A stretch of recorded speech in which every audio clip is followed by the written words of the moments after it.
Do you have someone in your life with anger issues? I'm Nicolene Peck. I'm a communications and relationships expert. And in this video, we're going to talk about how to talk to someone with anger issues.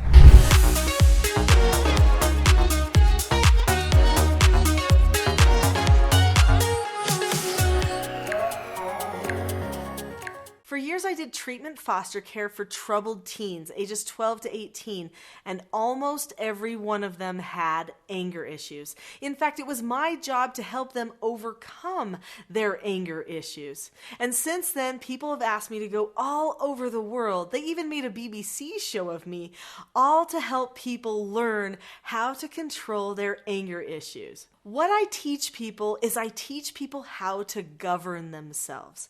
Now, I know that maybe you've got someone who you think, no, they won't listen to my advice.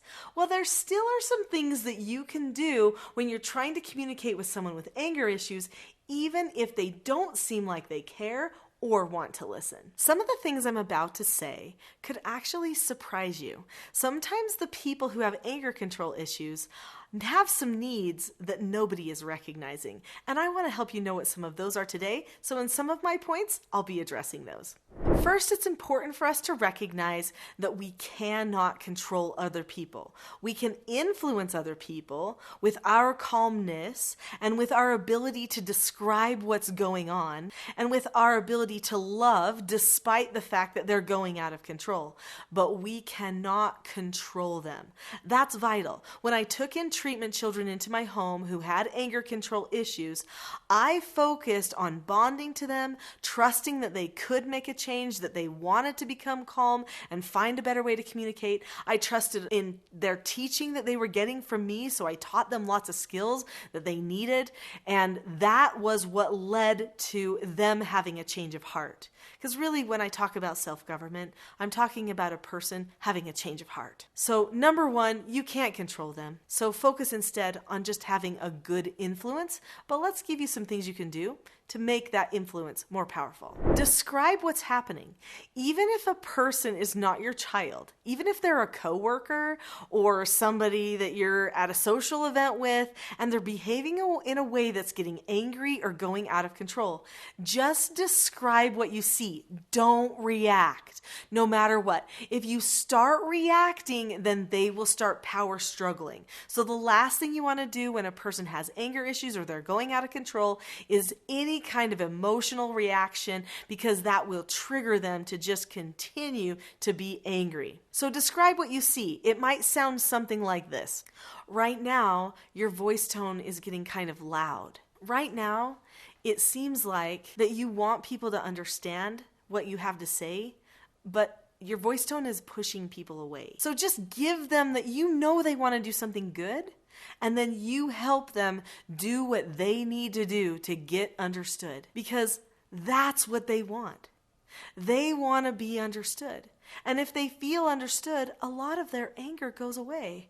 They stop pushing so hard. I know sometimes we think they just want to dominate, they just want to control, and where that can be true in certain cases, usually they want to dominate and control, or it seems that way, because they just want someone to understand where they're coming from. They want someone to see things like they see things. Next, point the direction that they should go. So you described what's happening. Right now your voice tone seems to be getting louder. So you've described what they're doing, and then you've sought to understand where they're coming from. Even maybe let them know you want to understand them. Next, you point the direction they need to go. So what should they be doing?